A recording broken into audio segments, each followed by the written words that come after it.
Hello and welcome to Skill Sprints. My name is Mark. Today's Skill Sprint is control structures in JavaScript. We're going to be going over conditionals and loops.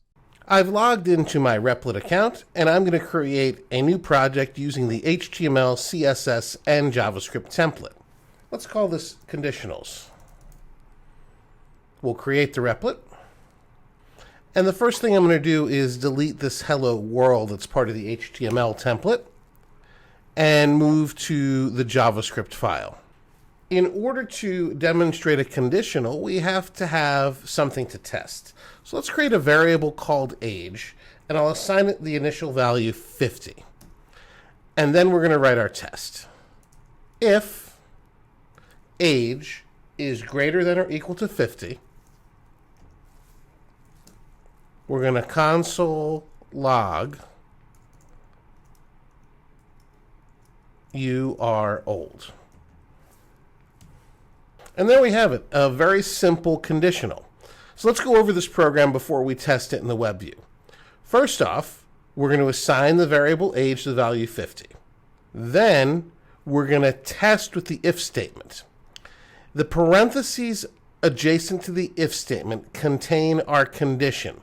If it's evaluated as true, the code in between the curly brackets on line 4 will run. In this case, age is greater than or equal to 50, translates to 50 is greater than or equal to 50. That'll be true, and we will see the output in the console. Let's open our console and check out the results when we run our program. And there you see the statement in the console, you are old. I'm going to change the value of age to 20. Now, when this program executes, the condition will be false because 20 is not greater than or equal to 50. So the console log statement on line 4 will not run. As I click run, notice that the console has no output at all. If there's no response in the console, the user may think the program has a bug or something didn't work. In order for the conditional to respond if the condition is false, we use the else statement.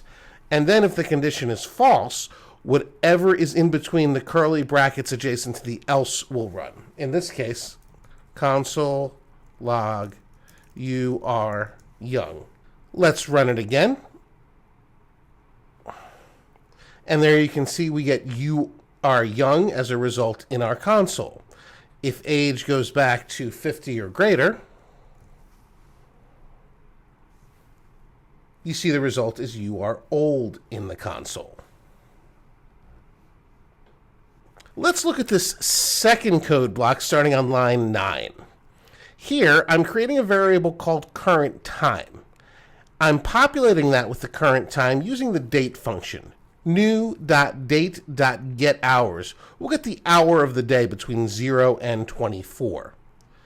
So then, if the current time is below 12, we'll log out good morning. If it's above 12, we'll log out good afternoon. As I record this, it's 10:27 a.m., so we should see the result, good morning in the console. But this is a second example of how if and else work together. If you think about it, a lot of things that occur in code occur in a loop. For example, let's look at a spreadsheet. A spreadsheet, you move to a specific cell. The spreadsheet waits for some input. Once it receives the input, it then moves to the next cell, and the process starts over again. Let's create yet another project in Replit to work with loops. I'm going to create a project with the HTML, CSS, and JavaScript template, and I'm going to call it loops.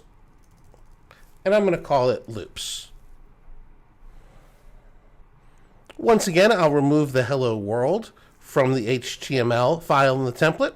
We'll go to the JavaScript. A loop repeats a block of code while some condition is true. In the generic form, a while loop looks like this.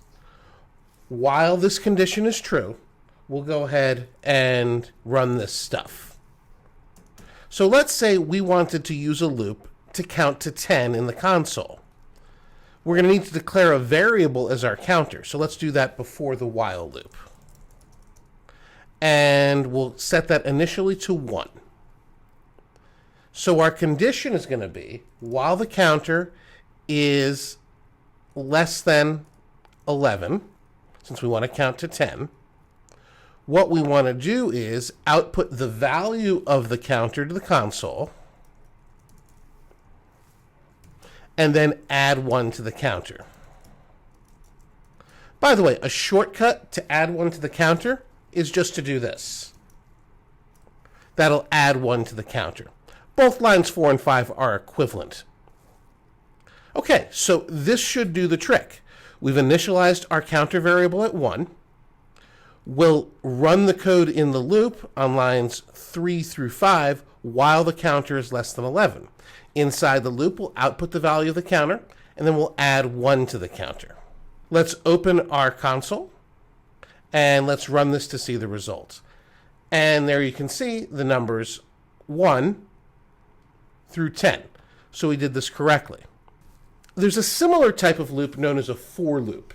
And this is another way of writing a loop that's simply more compact. We use the statement for, and then we have 3 parts of the for loop. The first part of it is the initialization. So let's say we're counting from 0 to 100. And our counter variable is x. So we'll initialize x at 0.